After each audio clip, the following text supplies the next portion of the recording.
एक्सो।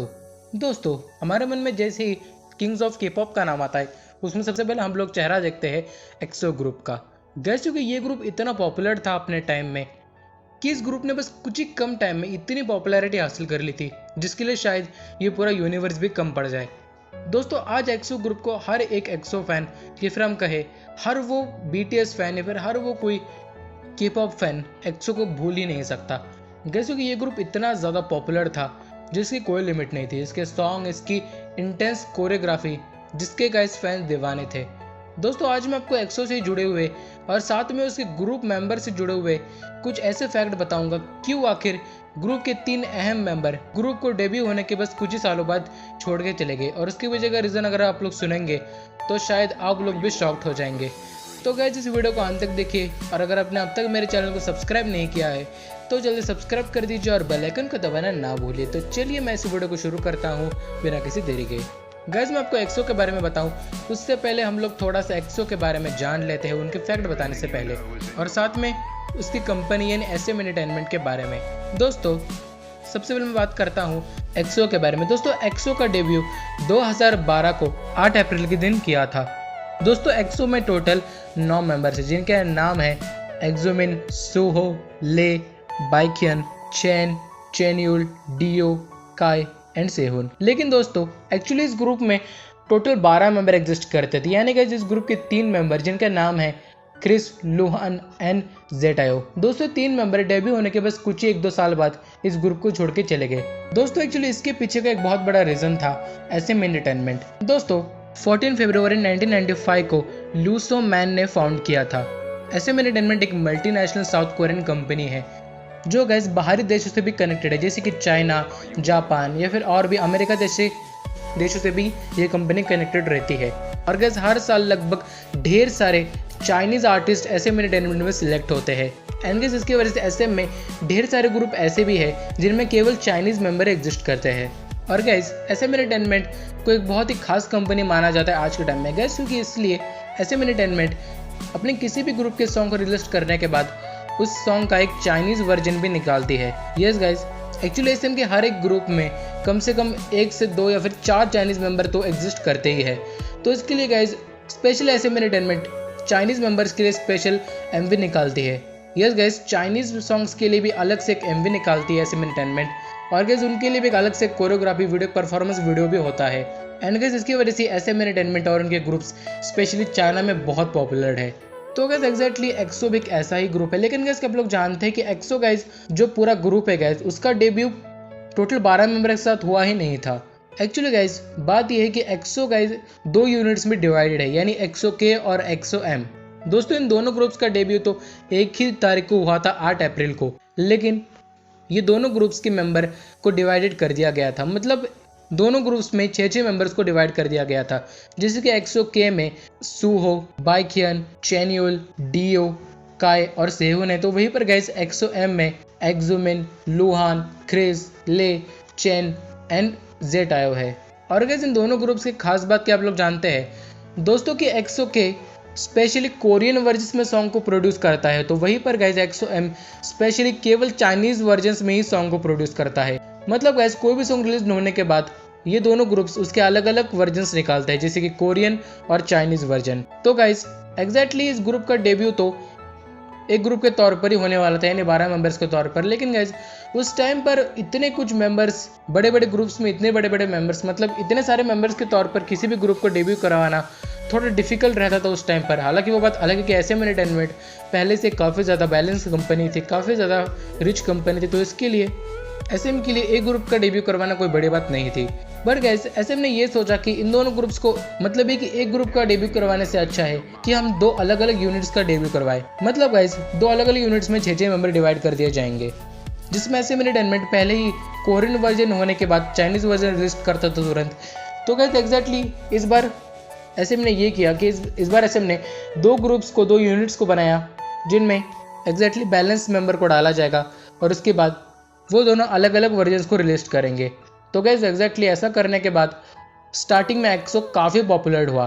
Guys एक्सो के debut song मामा के चलते एक्सो को स्टार्टिंग में ही इतनी पॉपुलैरिटी मिली गाइस कि उस टाइम पर एक्सो को MMA या फिर बड़े बड़े शोज़ में भी इनवाइट किया गया। चाइना, दूसरे कंट्रीज़ में भी जैसे कि हांगकांग, चाइना, जापान में भी एक्सो को इनवाइट करके वहाँ पर उनके लिए स्पेशल परफॉर्मेंस अरेंज किए गए। तो फिर गाइस एक साल में एक्सो के और एक्सओएम ये दोनों ही काफ़ी पॉपुलर हो गए थे। एंड गाइस इन दोनों ग्रुप्स के चलते एसएम एंटरटेनमेंट की जो इनकम थी वो भी काफ़ी बढ़ रही थी। बट गाइस जैसे एक साल हुआ तब गाइस फैंस के लिए एक्सो की पॉपुलैरिटी कुछ इस तरह बढ़ गई। गाइस ये एसएम एंटरटेनमेंट ने ये सोचा कि अब हमें इन दोनों यूनिट्स को एक कर देना चाहिए। मतलब गाइस अब इन दोनों ग्रुप्स को एक करके एक बड़ा ग्रुप बनाने से हो सकता है कि शायद उनकी आमदनी में और ज़्यादा बढ़ावा आए। तो गाइस एसएम एंटरटेनमेंट ने यही किया। एक लाइव स्टेज परफॉर्मेंस के दौरान इन दोनों ग्रुप्स को एक दूसरे के सामने खड़ा कर दिया और गाइस वहाँ पर इस तरह दोनों की एंट्री की गई कि फैंस की अब प्यार था एक्सो के लिए अब वो पागलपन में बदल चुका था। और उसके बाद अगले ही साल एक्सो के और एक्सओएम जैसे एक हुए, उन दोनों ने मिलकर एक एल्बम को रिलीज किया जिसका नाम था एक्सो एक्सो। और उस एल्बम के दो बहुत ही हिट सॉन्ग, एक तो ग्राउल और दूसरा वुल्फ। दोस्तों इन दोनों सॉन्ग ने तो जैसे एक्सो को उसी टाइम पर के-पॉप का किंग्स बना दिया। गाइस इस सॉन्ग के चलते एक्सो को साउथ कोरिया के एमएमए अवार्ड्स में भी जाने का मौका मिला और उसके बाद एक्सो इतना पॉपुलर हो गया जिसके लिए गाइस अब शायद पूरा यूनिवर्स ही कम पड़ जाता। लेकिन गाइस फिर भी इतनी ज़्यादा पॉपुलैरिटी मिलने के बावजूद भी क्यों आखिर ग्रुप के अहम 3 मेंबर इस ग्रुप को छोड़ के चले गए। उनका नाम मैंने आपको पहले भी बताया, लुहान और क्रिस एंड जेटायो। गाइस जबकि अगर ये तीनों मेंबर इसी ग्रुप में रहते तो शायद गाइस इनका फ्यूचर भी उतना ही ब्राइट होता जितना शायद आज बीटीएस जैसे बड़े ग्रुप का, या फिर उससे भी ज़्यादा। शायद अगर ये तीनों रहते थे इस ग्रुप में तो शायद बीटीएस से भी ज़्यादा आगे जा सकते थे आज। गाइस आज हम लोग जिस तरह बीटीएस को देखते हैं के-पॉप का फेज, उस तरह गाइस आज हम लोग एक्सो को के-पॉप का सबसे बड़ा फेज दिखते। लेकिन गाइस क्या आप लोग जानते हैं इसके पीछे का रीज़न? गाइस रीज़न वो एसएम एंटरटेनमेंट था, मैंने आपको बताया जैसे कि। अब गाइस वो इसलिए क्योंकि गाइस एसएम एंटरटेनमेंट अपने चाइनीज़ आर्टिस्ट से ठीक से बिहेव नहीं करती थी। और गाइस सिर्फ चाइनीज़ आर्टिस्ट से ही नहीं बल्कि गाइस वो दूसरे कोरियन आर्टिस्ट से भी ठीक से बिहेव नहीं करती थी। मतलब कोई भी आर्टिस्ट से वो ठीक से बिहेव नहीं करते थे, उनके स्टाफ वो ठीक से बिहेव नहीं करते थे। मतलब उन्हें आराम नहीं करने देते थे, उन्हें हमेशा कंटिन्यू उन्हें जितना हो सके ज़्यादा से ज़्यादा वर्कआउट करने के लिए या फिर हम कहें डांस प्रैक्टिस करवाई जाती थी। और जिसके चलते कई बार एक्सो के आर्टिस्ट को इंजरी जैसी प्रॉब्लम का भी तकलीफ हुई। लेकिन गैस कम से कम कोरियन आर्टिस्ट को तो रिस्पेक्ट देते थे, ये फिर गैस एमवीज में ज़्यादा से ज़्यादा लाइन उन्हें प्रोवाइड की जाती थी। लेकिन गैस चाइनीज़ आर्टिस्ट को स्पेशली गैस एक्सो के ज़्यादातर सॉन्ग्स में यानी गैस लुहान, क्रिस एंड ले, हाँ गैस ले भी एक मेंबर था, वो भी चाइनीज़ मेंबर है एक्सो का ही, तो गैस इनको ज़्यादा से ज़्यादा लाइन नहीं प्रोवाइड की जाती थी। हालांकि ये इतना सीरियस प्रॉब्लम नहीं था, वो लोग इसको भी मैनेज कर लेते। वो इस तरह से प्रॉब्लम को नहीं सहन कर सकती थी, इस तरह एसएम एंटरटेनमेंट के बार बार दिए हुए तकलीफ को नहीं सहन कर सकती थी। तो इसके लिए गाइस इन तीनों मेंबर्स ने तय किया कि वो इस ग्रुप को छोड़कर, इस कंपनी को छोड़कर वो लोग दोबारा अपने होम टाउन चाइना में लौट जाएंगे और अपना सोलो करियर स्टार्ट कर देंगे। तो गाइस एग्जैक्टली ऐसा ही हुआ। इन तीनों मेंबर्स ने ग्रुप को छोड़ दिया। सबसे पहले क्रिस और लुहान ने तो ग्रुप को छोड़ दिया, लेकिन गाइस जेटायो ग्रुप को नहीं छोड़ सका। एक्चुअली गाइस वो तीनों अभी भी कॉन्ट्रैक्ट में थे, लेकिन गाइस क्रिस और लुहान ने एसएम एंटरटेनमेंट के खिलाफ एक मुकदमा दायर किया अदालत में, जिसमें उन दोनों को तो विन मिल गई। लेकिन जेटायो के मामले में थोड़ा अलग हुआ। गाइस जेटायो वहाँ पर नहीं जीत सका और इसकी वजह से जेटायो को और एक साल एसएम एंटरटेनमेंट में ही रहना पड़ा एक्सो का ग्रुप मेंबर बनकर। हालांकि बीच में जेटायो को एक बहुत ही सीरियस इंजरी हो गई, जिसके चलते जेटायो को दोबारा अपने होम टाउन चाइना में लौटना पड़ा और उसके बाद गाइस जेटायो भी दोबारा अपने होम टाउन चाइना में लौट गया। हालांकि गाइस कॉन्ट्रैक्ट उसके साथ तभी भी था, लेकिन 2016-17 में उसने दोबारा एक बार फिर मुकदमा दायर किया एसएम के खिलाफ, जिसमें गाइस उसे एक बार तो विन मिल गई, लेकिन दूसरी बार वो फिर से हार गया। लेकिन आज के टाइम में वो पूरी तरह से इस कॉन्ट्रैक्ट से फ्री हो चुका है और अब जेटायो अपने सोलो करियर पर फोकस्ड है। लेकिन जब इस ग्रुप में 9 मेंबर्स थे तभी भी इस ग्रुप ने अपनी हिम्मत को नहीं हारा और उसके बाद इसने ज़बरदस्त सॉन्ग आगे जाकर भी रिलीज किए, भले ही इस ग्रुप के 3 अहम मेंबर इस ग्रुप को छोड़ के चले गए। लेकिन गाइस 2017-18 के टाइम पर ले, जो एक चाइनीज़ मेंबर था, वो भी गाइस ग्रुप को छोड़कर नहीं हम कह सकते गाइस, वो केवल HOS पर चला गया। गाइस इसका मतलब होता है कि अगर आप अभी के लिए पूरी तरह, मतलब अगर आप चाहते हैं कि अपना कुछ टाइम स्पेंड करें अकेले तो गाइज आप कंपनी को ऐसा कह सकते हैं या फिर आप ऐसा कुछ कॉन्ट्रैक्ट दे सकते हैं कंपनी के साथ। हाँ गाइज, एक सिले कॉन्ट्रैक्ट में ऐसा होता है। तो उसकी वजह से ले ने ऐसा ही किया।